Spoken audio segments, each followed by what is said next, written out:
one of the character areas of Lincoln, is located at the base of the city's north escarpment, immediately north of the Brayford waterfront. The road Newland, which runs east-west through the area, has long been the western gateway to lower parts of the city. The area's growth and development has been strongly influenced by the city's commercial centre along High Street to the east, as well as the ebb and flow of the city's fortunes as a whole.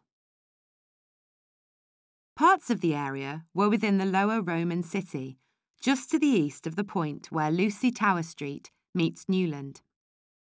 Lincoln was established as a Roman military stronghold in 60 AD and became a colonia in 90 AD.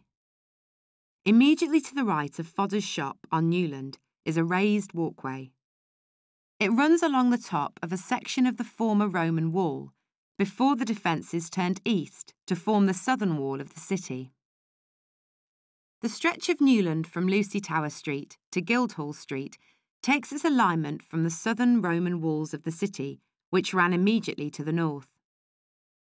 But records suggest that Newland didn't even exist during Roman times.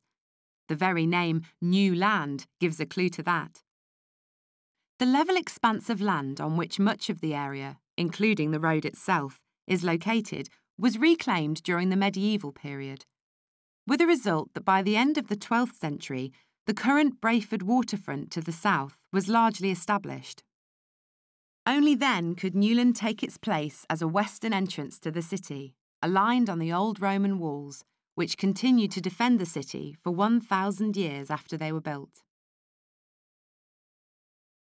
The reclaimed land in the area made the city vulnerable to attack from the west, so new defences were built, by continuing the Roman west wall southwards to meet the Brayford waterfronts. That now vanished wall followed the line of Lucy Tower Street, Lucy Tower being the name of one of the bastions built into the wall. Around the 13th century, the new West Gate was constructed at the northern end of Lucy Tower Street. As with other gateways around the city, Newland was a focus for activity and was a marketplace in the Middle Ages. The medieval period was a prosperous time for Lincoln, and much of the city was reoccupied and reorganised as a result. As well as Newland, other streets such as Orchard Street and Beaumont Fee were constructed.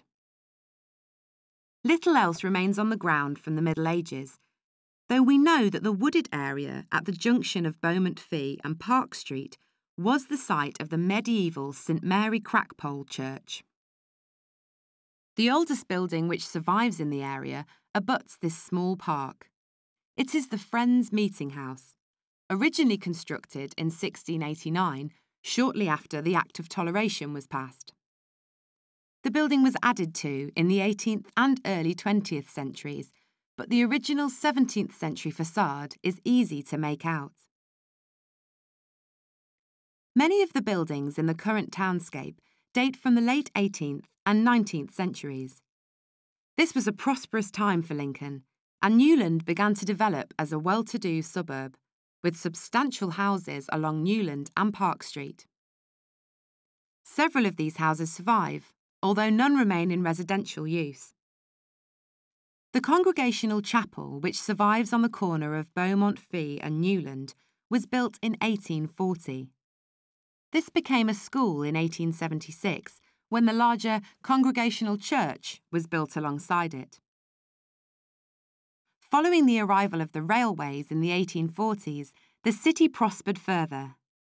More housing for both middle and upper middle classes was built in the area, some expressing their status with ornate stonework.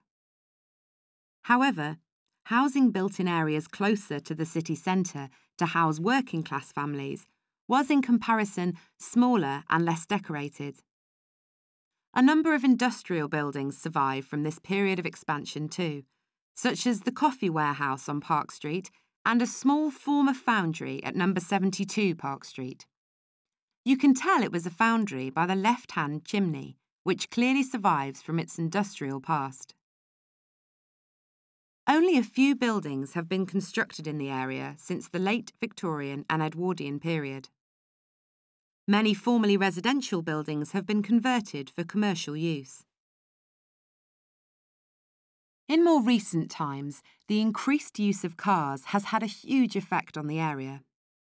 Newland continues to function as a busy western gateway to the city, carrying high volumes of traffic. A result of this is that buildings along its length are beginning to turn their backs on it.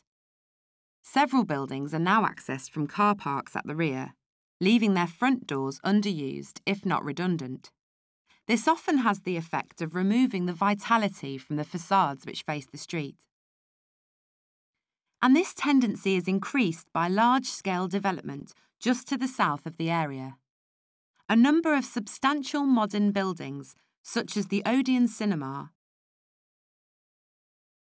and Viking House in the far west of the area, effectively back onto Newland, offering to the busy street blank, inactive facades with minor entrances or emergency exits.